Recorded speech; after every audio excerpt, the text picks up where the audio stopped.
Hello, and it is a pleasure to introduce to everybody our new project, the new project of the Homo Ludens Foundation, which is called Theater Dialogues. And I'm very happy that our first guest is Professor Marvin Carlson, a distinguished professor of the City University of New York, and a scholar of theater scholar of staggering achievement. Welcome to our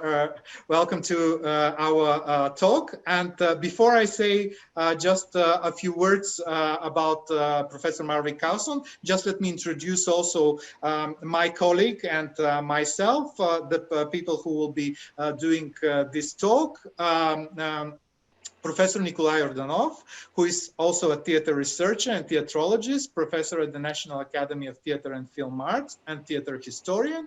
And I am Asen Terziev. I'm also a theatrologist, associate professor of history of European theater at the National Academy in Sofia.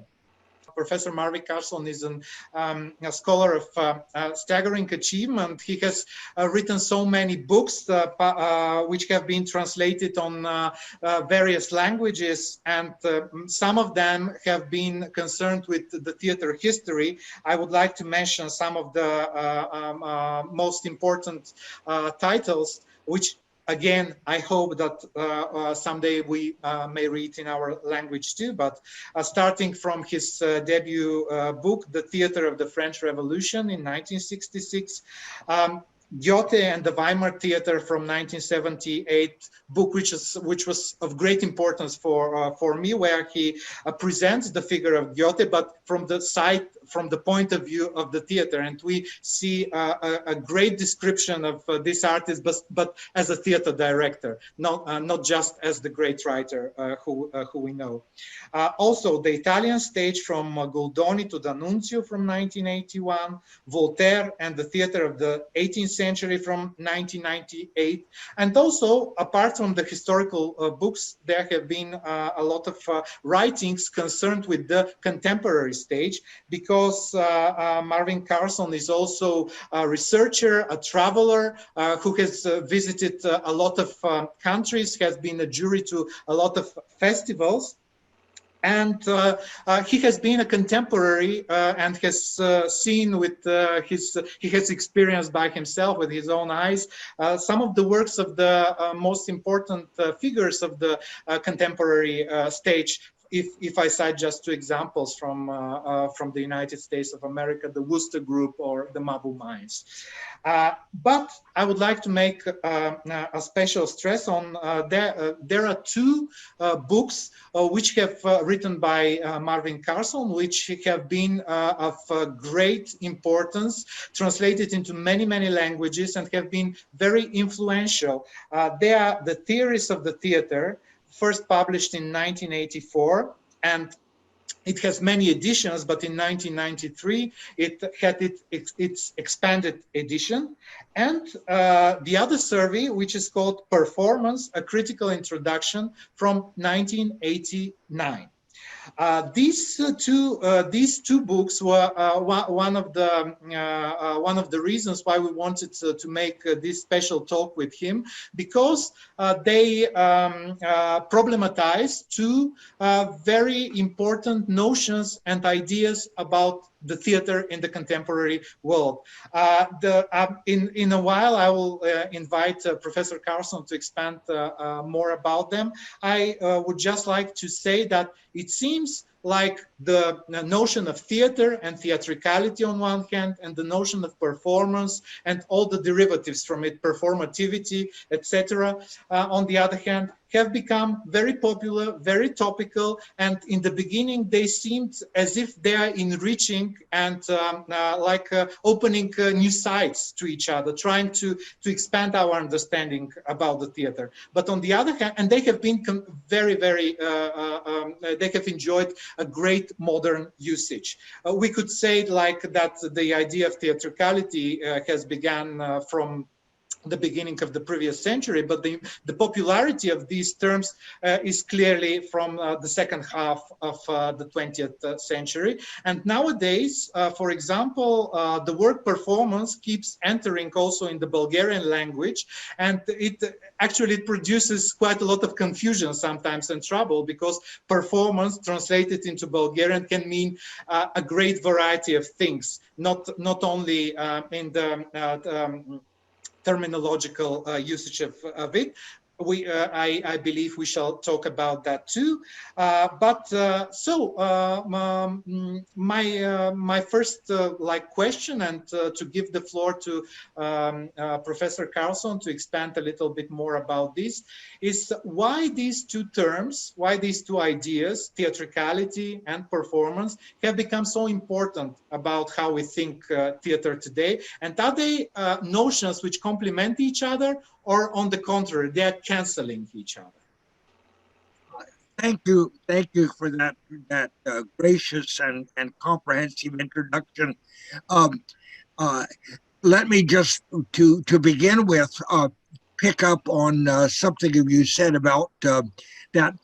My interest in the theater for my whole career has been partly an academic interest, but much more important, a phenomenological interest of actually experiencing the living theater. And the more I travel and the wider my experience is, the more joy I find in the theater, and the richer I find the possible experience.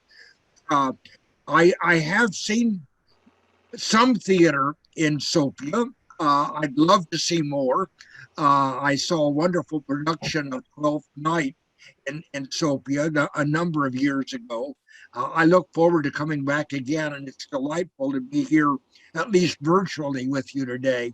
I think that now I have a 10-minute lecture written here. However, I think that since your introduction was widespread and your questions provocative, what I would rather do is simply respond to your questions, and we can then develop on from that. If you'd like me to read my prepared statement, I will be happy to do that. But let me just begin by responding to your question and see where that leads us. You asked, your question had to do with the very great popularity of these two terms, performance and theatricality, especially performance.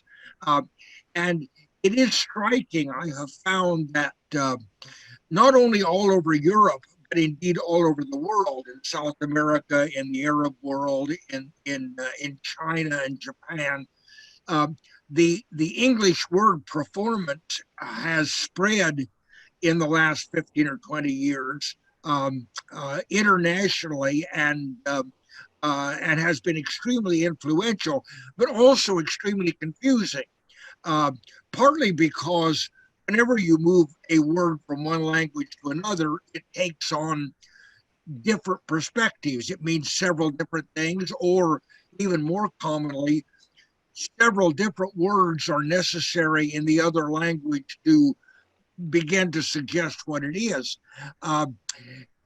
In a way, that has been, obviously that's caused a lot of confusion and a lot of debate about the term. But I would have to say that one of the reasons that performance became so useful a word in English is that even in English, performance means many different things. And it's useful, it has been very useful to theorists to be able to spread out the term and allow it to do a number of different things. Just to suggest the major way that this works is that, of course, basically the term performance and to perform has to do with human action. We perform. It is a word that's closely related to just to do something, or even the theater term to act is to perform. often in English we speak of actors as performers. However, there is also another related set of meanings that you find in things like in television advertising in the United States. You might hear somebody say, "This automobile performs very well." Or a teacher might say, "Your child is performing well in school." Now, that doesn't mean that they are doing anything like what an actor is doing. Certainly, the idea of an automobile or a machine performing, which we speak of, obviously there's nothing of the consciousness that is involved with a human being performing. We also talk about performing animals. And all of these have a kind of metaphorical connection through different kinds of action. But even in English, theorists have taken advantage of the fact that performance means a very wide range of things. So it's not at all surprising that when performance moves in, the term moves into French or German or Mandarin or Bulgarian, then the meanings proliferate, and that makes it much more difficult.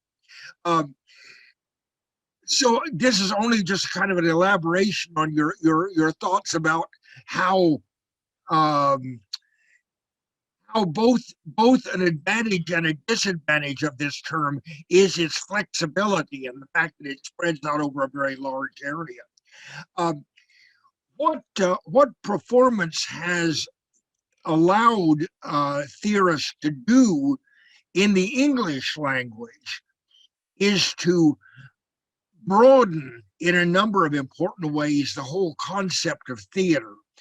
Traditionally in English, and for that matter in Western thought, theater has been very much associated with a particular tradition going all the way back to the Greeks of placing on the stage literary texts. And by and large, when people studied theater, traditionally, they studied the history of the presentation of those literary texts.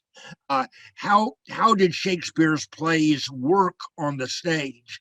How did Moliere's plays and so on? When performance came along, it challenged some very basic assumptions of that model.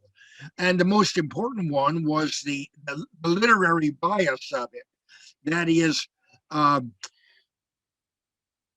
when you think traditionally, when you think of what is the most basic example of theater, it would be presenting on a stage a play of Shakespeare. But the performance people said, but what if there isn't a play? What about a parade or a festival? What about a clown show? What about a circus? Aren't these theater as well? And they said, all right, if theater is what you do when you put a Shakespeare play on the stage, we need a broader term that would include that kind of theater, but would also include these other things that are obviously connected to theater. And so performance allowed them to talk about that. That is, traditional theater people would say, oh, no, we can't count festivals or rituals or parades or for that matter political conventions, or for that matter wrestling matches or games and sports. But performance people said, but all of these things have certain of the same elements. Sometimes they have costumes. Sometimes people play particular roles. They pretend to be something they're not, and so on. And so performance allowed theater people to begin looking at theatrical or theater-like qualities in a lot of other activities. And then, of course, when sociological and social science theorists began thinking about this term, they pointed out, well, even in everyday life, we do perform. That is, right now, I am performing. I'm wearing a costume. I'm wearing a tie, a jacket. I am performing the professor. I have a setting around me and so on. And the sociologist pointed out that the roles that you play when you're a doctor or a waiter or a professor, these are also roles. Sometimes people are very conscious of them, and sometimes they do it more unconsciously. But you can also talk about the performative aspect of this. We perform our lives. Now, this is something that theater people never really, well, I can't say they didn't think about it. Shakespeare certainly thought about that when he says all the world's a stage, all the people are merely players. There's always been something of an awareness of this in the theater, but theater scholars have never really thought about it. Probably the first modern theorist that really thought about this was the Russian theorist Nikolay Iordanov, who did very interesting work in this area. So theater performance allowed people who were interested in this kind of human activity to not only look at related matters that theater had not really looked at, that is, like circus, puppetry, folk entertainment, ritual dance, and so on. But this also allowed them to move outside the Western tradition and look at things that are not theater, but are certainly performance in Africa, in Southeast Asia. Indeed, the whole Eastern traditions of theater in Korea, Japan, China are much better understood if you don't look at them with a literary orientation, but with a performance orientation.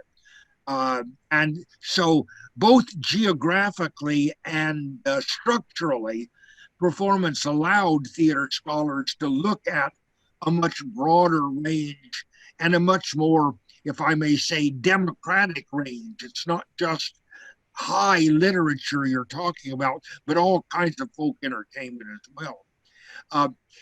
Now, that's I haven't said anything about theatricality, but maybe I ought to pause here a moment and ask if this raises any questions you would like me to pursue before I go on and talk a little bit about theatricality.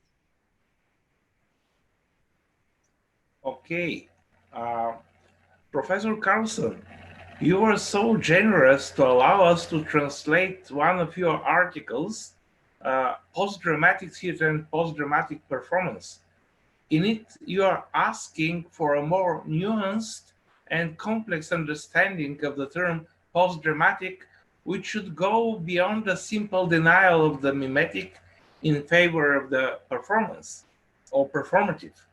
How does, in your view, the concept of the postdramatic expand or problematize our understanding of theatricality?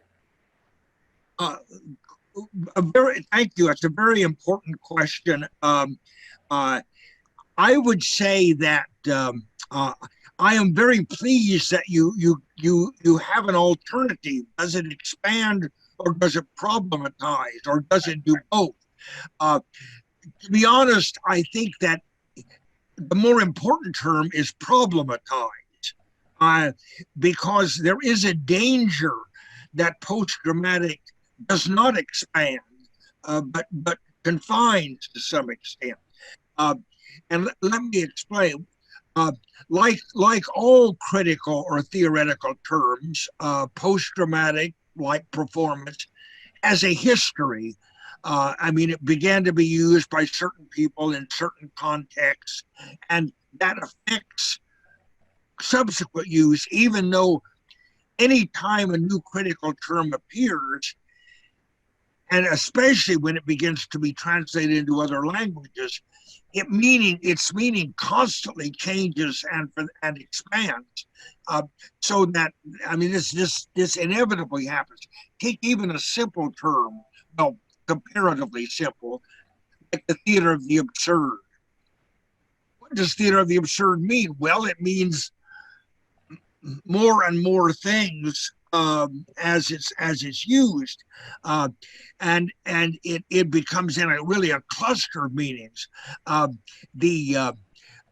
wife, whose degree is in linguistics, said that she brought home to me a wonderful quotation from one of her professors of linguistics, and the quotation was, "The more linguists study a language, the more complicated the language becomes."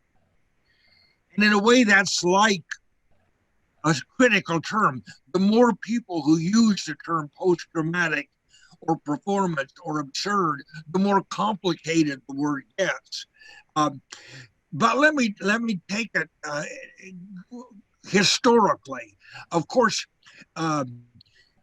post-dramatic is a term that has been used earlier than Hans T. Sleeman, but Hans T. Sleeman was the one who made the term important and famous, and his book therefore becomes a kind of source for thinking about the term. Even Lehmann, I'm sure you've read the book, really talks about post-dramatic in a lot of different ways. But what the term in and of itself forces you to consider is the implications of post itself. That is, if you have postmodern or post-dramatic or post anything, then that automatically implies there is something that this is post. What is it that this is after or different from? And so therefore, post-dramatic means that you assume a dramatic theater. And by and large, what Hans Thies is talking about in a dramatic theater is what many people would call a traditional literary theater. That is the particularly the modern realistic theater, the theater of Ibsen and Tennessee Williams and Arthur Miller and so on. And the first major break that Lehmann talks about is the break that happened in the 1960s and 70s with the theater of the absurd, and people who moved away from traditional logic and cause and effect and realistic expectation and psychological realism into all sorts of other experimentation. Now already I already have trouble with the term then, because as people in Eastern Europe know, I think, much better than the Western Europeans and Americans do, that kind of experimentation didn't begin with the absurdists, but really goes back at least to the Russian Revolution, to Meyerhold and Evrainov and all those wonderful Polish and Czech and Bulgarian experimenters in the theater of the 1920s and 30s and 40s. Those were already what Raymond would call post-dramatic, because they were breaking away from that traditional realistic, rational cause and effect dramaturgy. I already have trouble with the term historically, because there's always been a kind of post-dramatic element, even in the eras that Lehmann calls dramatic. On the other hand, the term is useful because it does allow us, especially Western Europeans and Americans, to call attention to the fact that for the last now 70, 80, 90 years, there has been a regular reaction in the theater against traditional, logical, realistic theater, if you call that dramatic. In a way, when even when Brecht says, my epic theater is opposed to dramatic theater, he uses that particular distinction. And does that make Brecht post-dramatic? Well, in a sense, it does, because he is reacting against the same kind of theater that Lehmann is reacting against. Certainly, we've had, at least for the last 100 years, and maybe a bit more,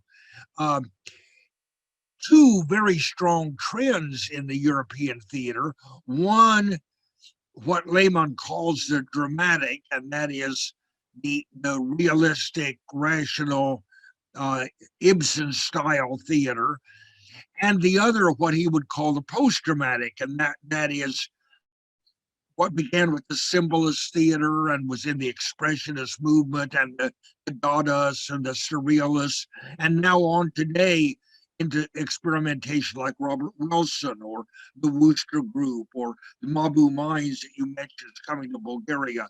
All of those are clearly doing something, even though they're all very different. They're doing something that has a common enemy or opposition in what we would call dramatic theater.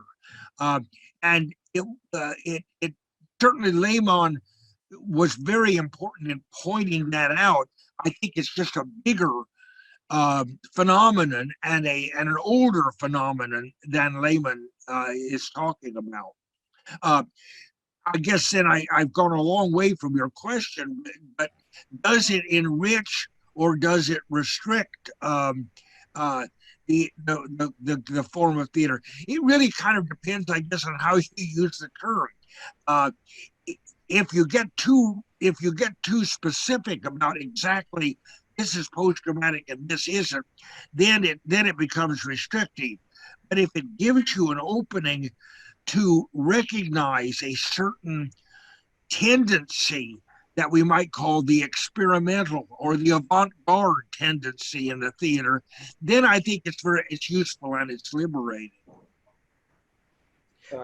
Speaking about the notions which we use as theoretical instruments, I want to mention that 3 years ago, Professor Patrice Pavis was a guest in Bulgaria at the International Theatre Festival Varna Sama, and to the question how would he define the dominating tendency in the contemporary stage, he replied that he sees that as a coexistence between two concepts born within the French and English theatre and, of course, language traditions, mise-en-scène and performance.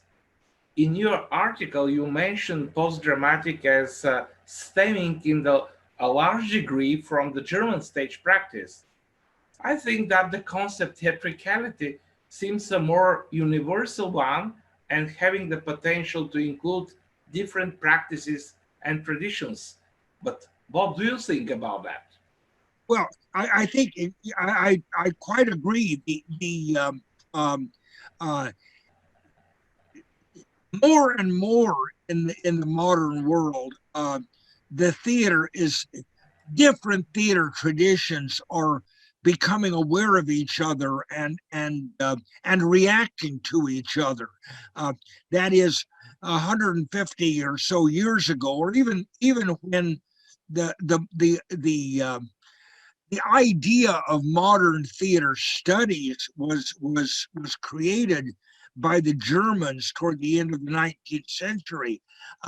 At that time, the idea and the world of theater was not very complicated. That is, the Germans who really started studying theater history as we now think of it, and theater philosophy. I'm thinking of Max Herrmann and the first theater professors in Europe, and this is really not that long ago, only the end of the 19th century. They didn't think at all about non-European theater, or indeed they didn't even think much about non-Western European theater. That was their model, and so they created a model which then, on the whole, European theater scholarship has followed ever since, with a particular idea of who are the great practitioners of that theater, and who represents the tradition.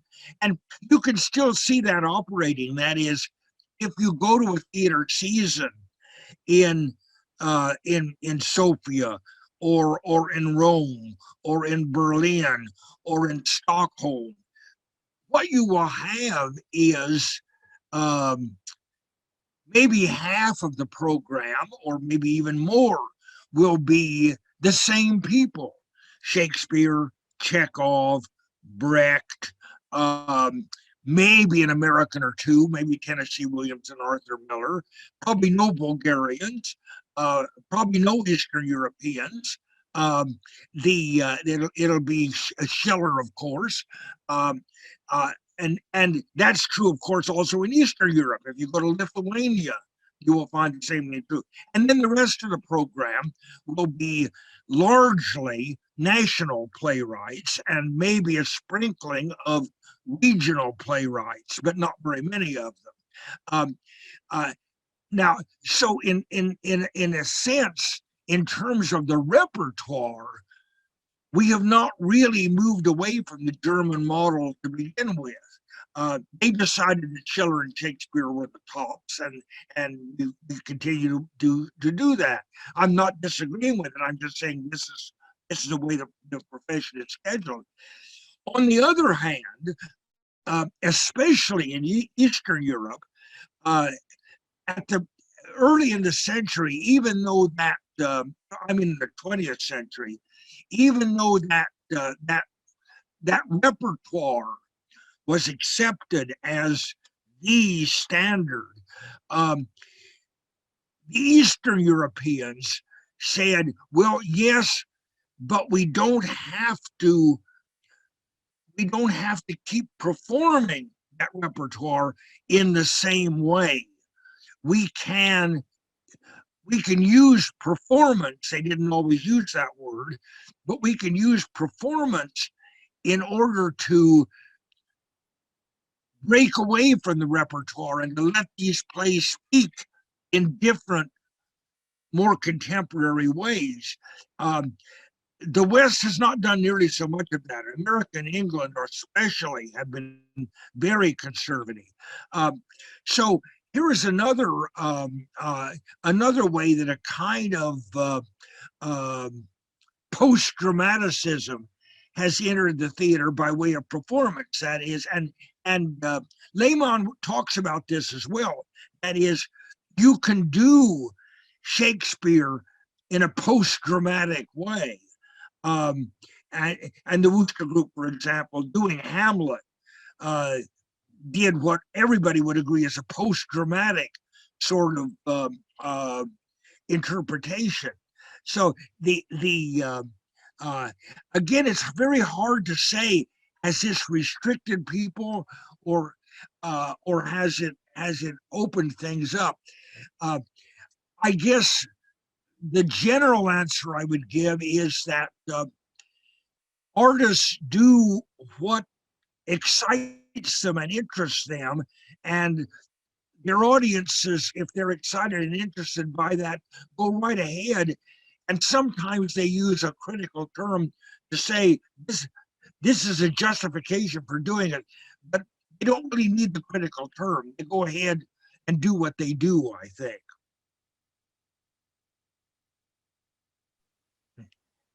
I would like to return just very briefly to the beginning. Maybe you spoke quite a lot about the expansion and the enrichment of the understanding of theater when the notions of theatricality with Evreynov and performance with the 60s onwards were introduced. But can you speak a little bit about the tension between these two terms? Because, for example, I noticed sometimes in modern usage, sometimes people use performance as a way to telegraph their difference from theater. Well, certainly in the United States and to some extent in England, when the term performance first was beginning to be popular, this is in the 1970s, 1980s, there was a real conflict between theater and performance.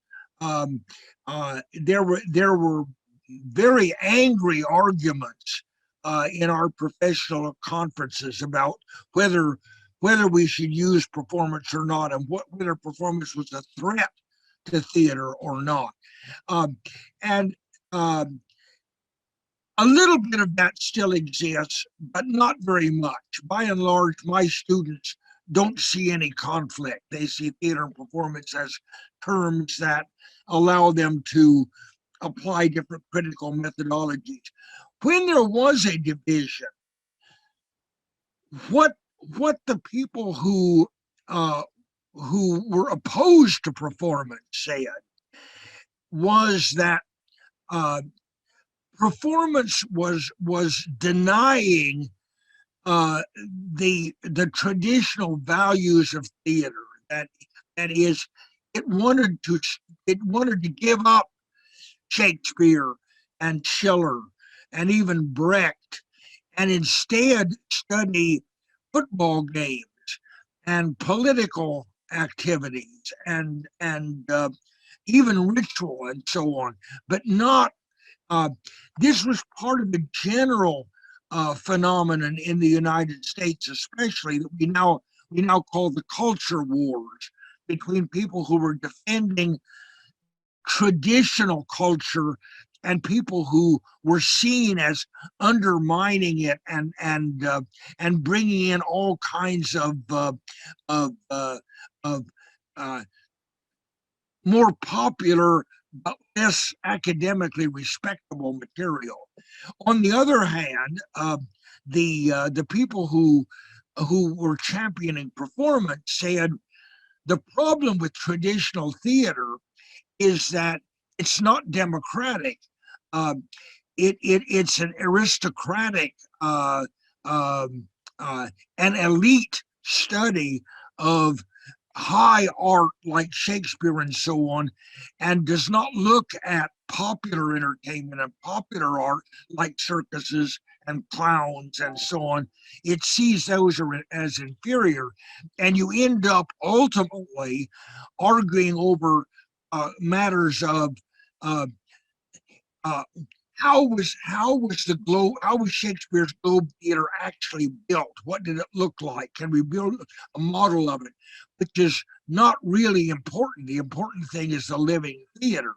So the performance people felt that there was a kind of a deadness and an exclusivity, a kind of narrowness in traditional theater studies.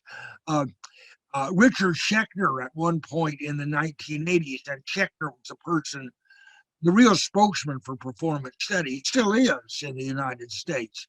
At one time he said, in 100 years, we won't study theater at all.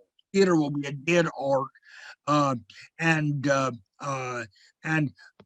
it will be only a small part of performance. Performance is the real discipline of the future. And then, of course, traditional theater scholars saw this as a threat, that Schechner wanted to get rid of them. As I say, all that has kind of disappeared now. The idea, and many universities in the country, including my own, which used to have departments of theater, I am now in a department of theater and performance.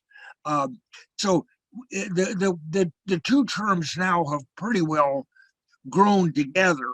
But you're right. There was a tension, and a very strong one. I know people who left, who resigned from some of our academic organizations because they were getting corrupted by performance studies.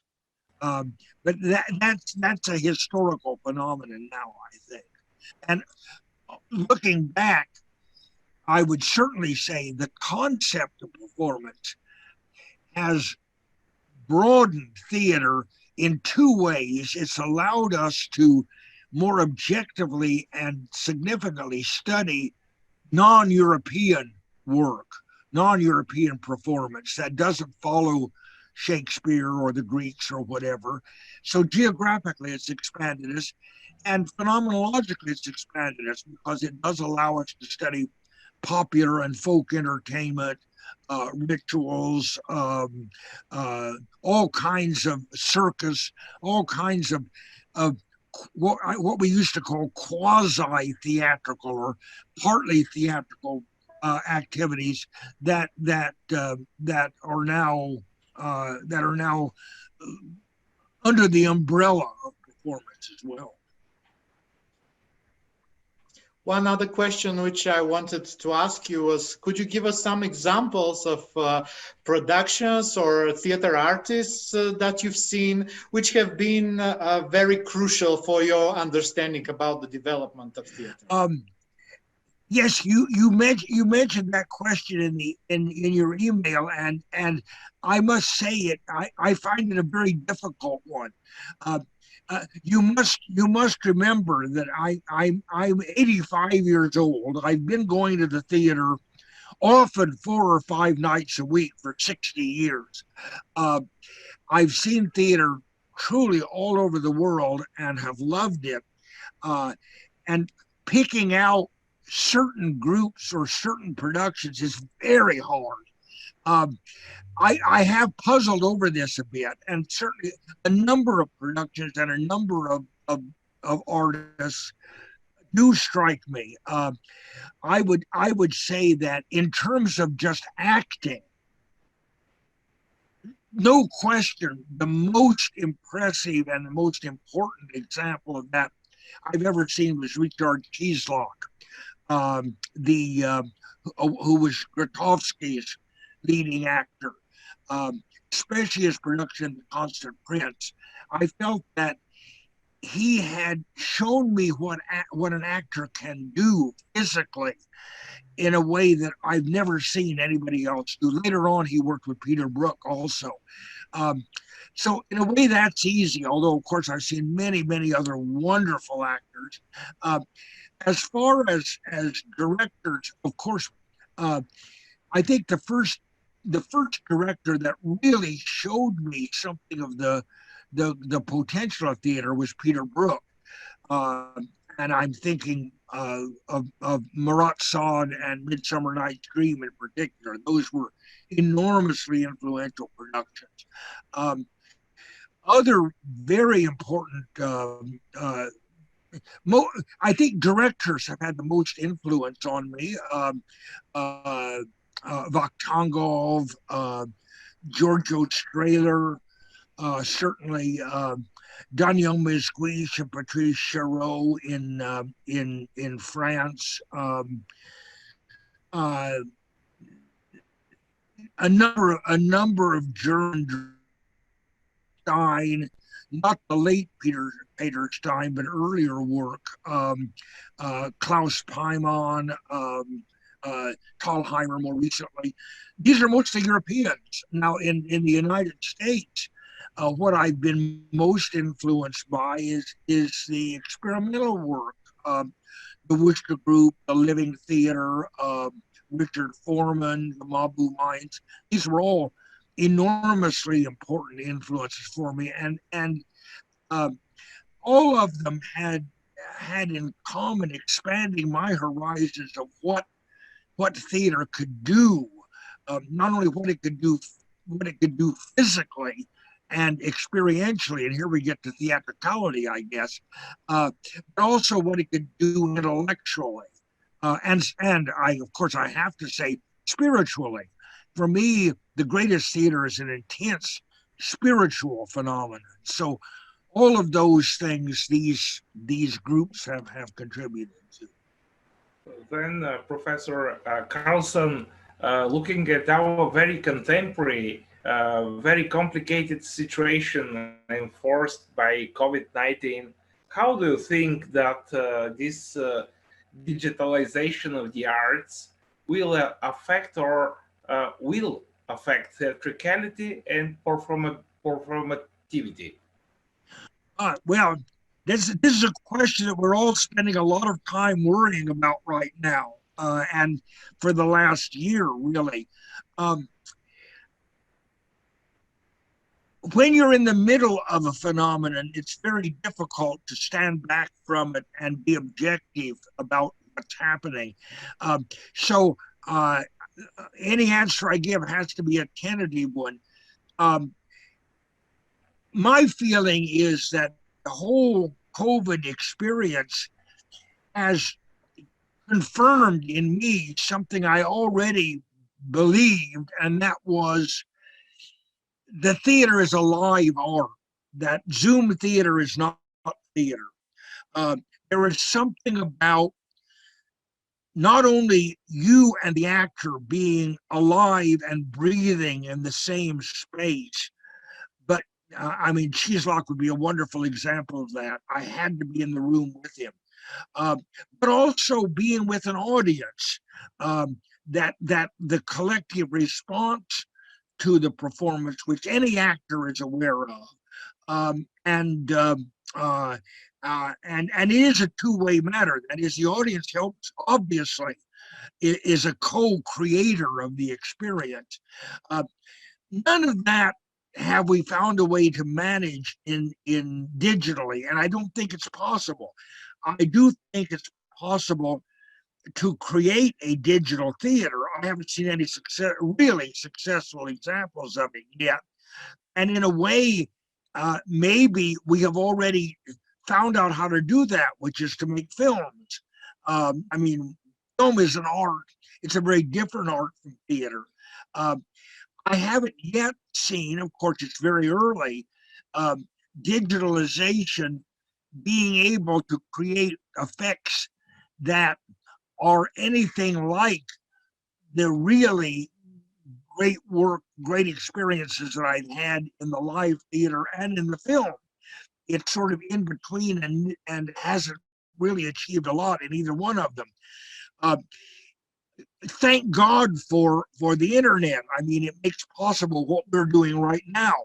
I've been teaching a class that has, I teach it, I'm here in upstate New York, but I have students in Europe. I have a couple of students in China. I have a student in Brazil. This is wonderful. We're all able to talk, and I recognize that value of it.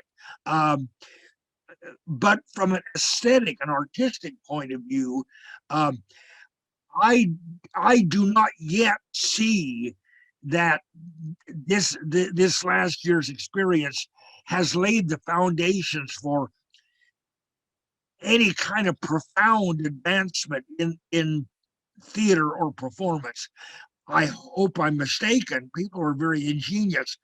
I don't see it. I live for the day that I can get back in the real theater again with real people. Thank you very much for this talk. I think this answer is a good finish of our discussion.